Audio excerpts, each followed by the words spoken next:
তো হে বন্ধুরা, কেমন আছো তোমরা সবাই? আশা করি সবাই ভালো আছো, সুস্থ আছো। তো বন্ধুরা, আজকে আমি আজকে কোনো রকম ব্লগ নয়, আজকে আমি একটা ভিডিও শুট করতে চলেছি, যেটা হচ্ছে তোমাদেরকে তোমরা লাস্ট যে ট্যুর গেছি আমরা, ভাইজ্যাক ট্যুর, তাতে তোমরা সবাই অনেক ভালোবাসা দিয়েছো, অনেক কমেন্ট করেছো, আর তাতে তোমরা এটা জানতে চেয়েছো যে আমরা কেন ট্যুর গাইড কেন করি না। কারণ ট্যুর গাইডে প্রথম বলে রাখি, ট্যুর গাইডে কিন্তু প্রথমে অনেক খাটনি হয়, তার জন্য আমি ট্যুর গাইড করি না। তবে তোমরা এত কমেন্ট করেছো, তার জন্য আমি ট্যুর গাইডটা এই ভিডিওটার জন্য রাখছি। তো চলো বন্ধুরা, তোমাদেরকে দেখিয়ে দিই যে কত সহজে আর কত হচ্ছে তোমার অল্প খরচের মধ্যে তোমরা ভাইজ্যাক ঘুরতে পারবে। চলো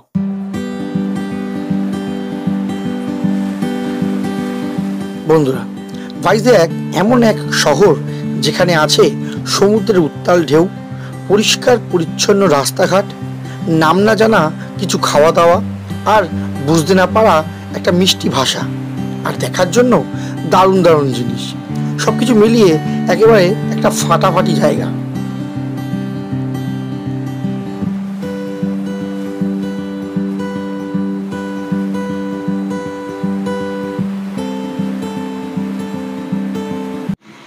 তো বন্ধুরা, হাজার একটা মানুষের মধ্যে যেমন মনের মানুষ খুঁজে পাওয়া সবচেয়ে কঠিন, তেমনি হাজার একটা ভিডিওর মধ্যে সঠিক ট্যুর গাইড ভিডিও খোঁজা কিন্তু ততটাই কঠিন। তো আজকে আমি তোমাদেরকে যতটা পারবো সহজ করে এই ট্যুর গাইডটা তোমায় করানোর চেষ্টা করব। তো চলো শুরু করা যাক আজকে ভিডিওটা। এখানে পৌঁছাতে হলে আপনি কিভাবে পৌঁছাবেন? এখানে পৌঁছাতে হলে দুভাবে যাওয়া যায়। এক, প্লেনে করে, যার জন্য দমদম এয়ারপোর্ট থেকে আপনি প্লেন ধরতে পারেন, যার ভাড়া 5,500 থেকে শুরু করে 6,500 পর্যন্ত হয়ে থাকে।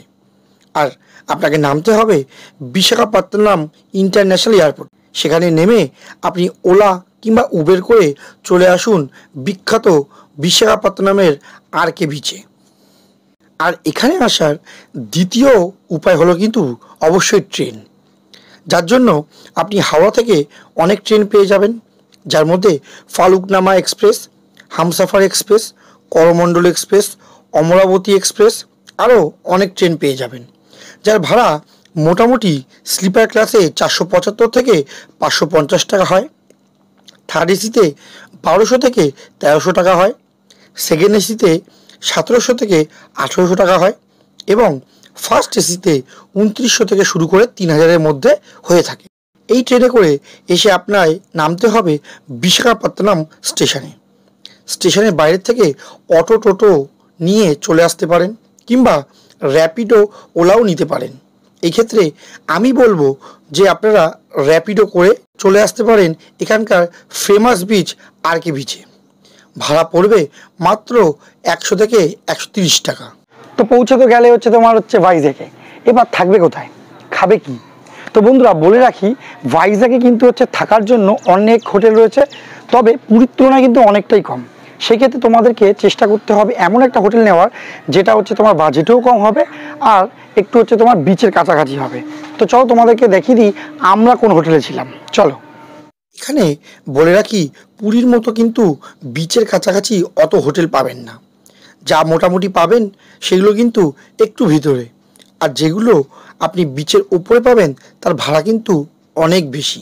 এক্ষেত্রে তোমরা বিচ ভিউ হলিডে হোম নামক এই হোটেলটাতে কিন্তু থাকতে পারো, আমরাও থেকেছি। ভাড়া ও তুলনামূলকভাবে কিন্তু অনেকটাই কম, আর এর সাথে কিন্তু অবশ্যই বাঙালি খাবারের হোটেল আছে। তো বলে রাখি বন্ধুরা, যত কিন্তু দিন যাচ্ছে তত কিন্তু ভাইজ্যাকের উন্নতি আরও অনেক বেশি হচ্ছে। তবে পুরীর থেকে কিন্তু অনেক বেশি কিছু দেখতে পাবে তোমরা এই ভাইজ্যাকে। যেমন তার মধ্যে কিছু কিছু পার্ক রয়েছে এবং কিছু শিক্ষণীয় জিনিস আছে, যেগুলো আমি গেছিলাম তার ভিডিও আমি আগেই অলরেডি পার্ট বাই পার্ট করে দিয়েছি, তোমরা চাইলে সে চ্যানেলে গিয়ে দেখতে পারো। আর এছাড়া তোমরা কি এখানে আর দেখতে পারবে ছোট ছোট করে আমি তোমাদেরকে দেখিয়ে দিচ্ছি। চলো। ভাইজ্যাকে আশেপাশে ঘোরার জন্য কিন্তু অনেক জায়গা রয়েছে, যার মধ্যে পার্ক, সাবমেরিন মিউজিয়াম, যেখানে একটা গোটা সাবমেরিন বসিয়ে রাখা আছে, যা কোনো এক সময় নেভিদের কাছে ছিল, যা এখন বর্তমানে দর্শনার্থীদের জন্য এক অভিনব দর্শনীয় স্থান, যার ভাড়া পড়বে। এর পাশেই রয়েছে এয়ারক্রাফট মিউজিয়াম, এখানে আপনারা গোটা একটা এয়ারক্রাফটের ভিতরে গিয়ে তার ভিতর থেকে দেখতে পারবেন যে এয়ারক্রাফট ভিতর থেকে কেমন দেখতে হয়। আর এর ভাড়া পড়বে। ঘোরা হয়ে গেলে চলে আসুন বিচের ওপর, সন্ধ্যাটা এখানেই কাটিয়ে দিন। দেখবেন কত পরিষ্কার এই বিচ। আর সন্ধ্যাবেলায় কিন্তু এখানে আপনি পুরীর ভাইব পাবেন। তারপর হোটেলে চলে এসে রেস্ট নিয়ে নিন, আর রাতের খাবারটা হোটেল থেকেই অর্ডার করে নিন। তারপর আর কি, খেয়ে দিয়ে একটা জম্পেশ ঘুম। এই ক্ষেত্রে বলে রাখি, আমরা কিন্তু একটু ভুল করেছিলাম।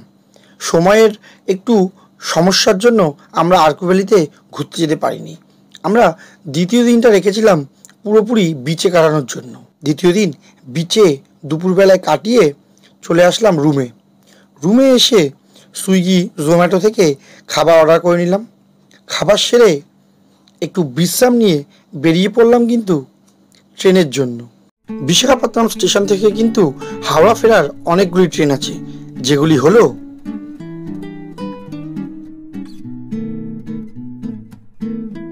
আর যাদের ভাড়া পড়বে মোটামুটি অনেকটা এরকম।